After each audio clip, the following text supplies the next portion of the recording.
So I've had an unusual career. For the last decade, I've worked as a messaging strategist for Fortune 500 companies and some of the fastest growing startups in the world. Companies like HP and Expedia, SAP, ADP, and others like them. And in this video, I'm going to do two things. The first thing I'm going to do is show you exactly how much I earned doing this work. And then second, I'll break down the principles that actually move the needle for me across my career, the decisions and the dynamics that materially changed my earnings over that time, and also that apply to any professional, regardless of industry. What I learned in my career has almost nothing to do with writing or marketing or consulting. And instead, it has everything to do with how economic value is assigned to work and to products and to life. So, if you're a mid career professional, you are highly competent, maybe you feel like your income doesn't reflect the true value you create. This will give you a clearer framework for changing that without switching industries or starting over. So for a long time, I was charging about $75 an hour as a copywriter. And then one day, I was freelancing for this agency, and the owner of the agency accidentally forwarded me the statement of work that showed the project that I was working on. And he was charging about $85,000. And I was doing almost all of the actual work. It was the same skills, the same effort.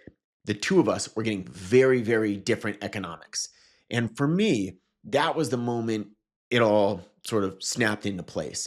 What I realized from that experience was that the difference in how you're paid is not talent. It's not about how hard you work. I was doing all the work.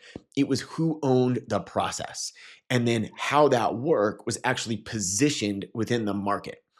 And that was the first time that I started to understand leverage in a very real and a very concrete way. This is why I call this channel the leverage class. I see it as one of the most important realizations of my career. So after that experience, I stopped thinking of my job as writing. What companies were actually hiring me for was something much more valuable.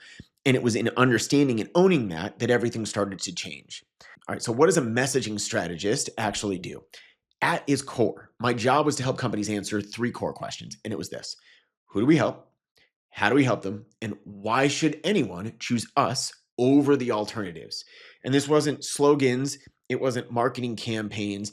It was taking their core capabilities and grounding their value in how their customers already thought and talked and made decisions. And the reason the work mattered was very simple. Most products are functionally equivalent in the ways that customers actually care about. A 10-cent plastic bag and a $25,000 Birkin bag do the same basic job. They carry stuff. The difference isn't in the function. It's in the story that the market believes about what the object represents. And companies understand this. At least the successful companies understand this. And if they do not stand out, then what happens is their pricing power collapses. And once you start competing on price, you're commoditized. Winning as the lowest price option is almost always the worst possible positioning strategy. Note for you watching if you're thinking about taking less money for a job.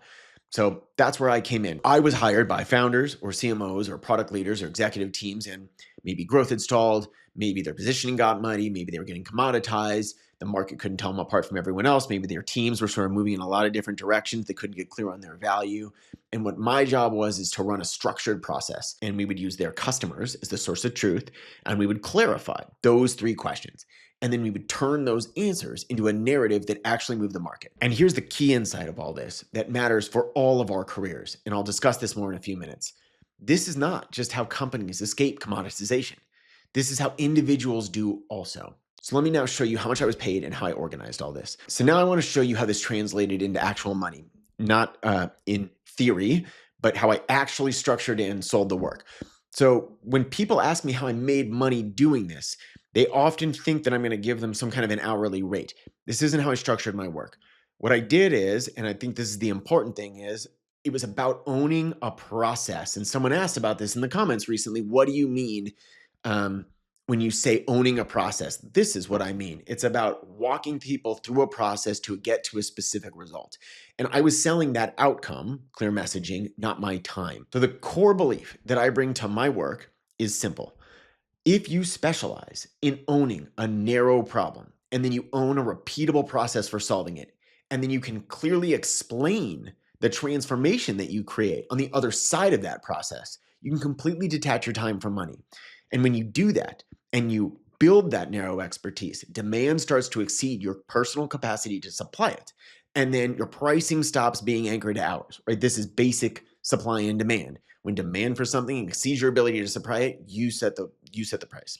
So I did this with messaging strategy, right? Which I'll walk through here. But the same logic applies to almost any function inside of a business, whether it's project management or cybersecurity or product, or even I've seen this in scientific and medical work. I've seen it done with ship architecture, all sorts of things.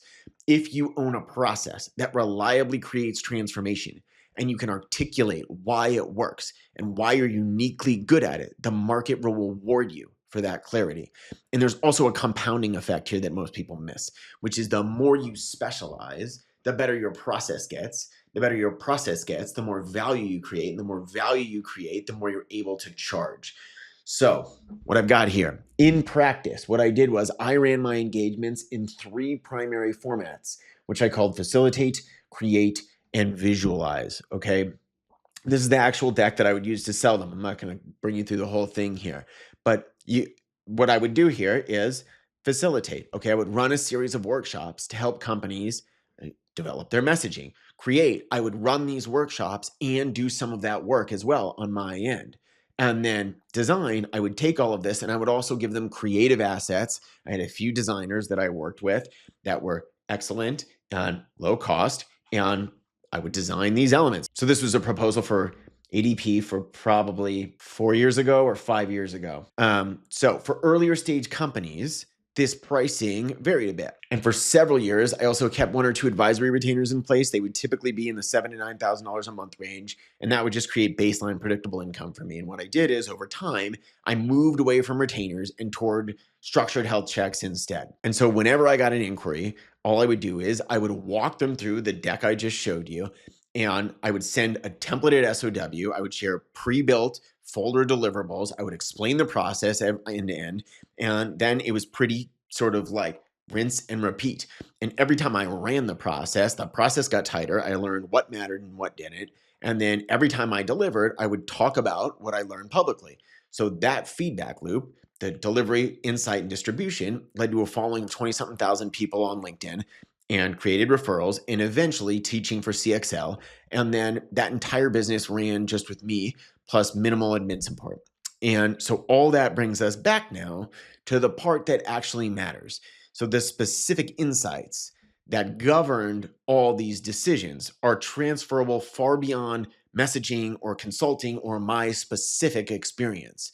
So the first insight that was important to me in my career was this: how you explain what you do matters far more than how good you are at the thing.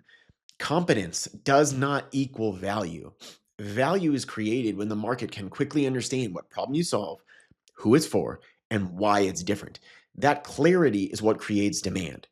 Confusion destroys pricing power. There's an old saying in messaging that is you never confuse anyone into buying something, right? So most people position themselves like a commodity, and that's their biggest mistake. The second insight was you get paid far better for owning a process than you ever will for completing tasks. So I was never paid to help, right? I was paid to run this engagement end to end. So when you own a process, you absorb uncertainty. And when outcomes are predictable, meaning you run an effective process, that uncertainty for you largely disappears. But what happens is the market pays for that reduction in risk. And this applies to every career, from project management to diabetes management. You want to be the systems thinker, not just the doer. So insight number 3 is this: the only way to detach time from money is leverage. Skill scales linearly, right? We all have the same 24 hours, but leverage scales asymmetrically. And that's why the same work can earn more, or the same pay can require less time, or 2 people with similar talents can be paid very, very differently. It's leverage thinking versus linear thinking. So I'm not sharing this because everyone should go out and become a consultant or a strategist. I'm sharing this because the way work gets priced has changed, and it will change even more in the age of AI. And most people were never taught how to think about this. If you want to go deeper into how to position your skills so they're harder to substitute, that's what I work on now. It's called the Positioning Sprint. It's application only, no pressure. You can find the link below.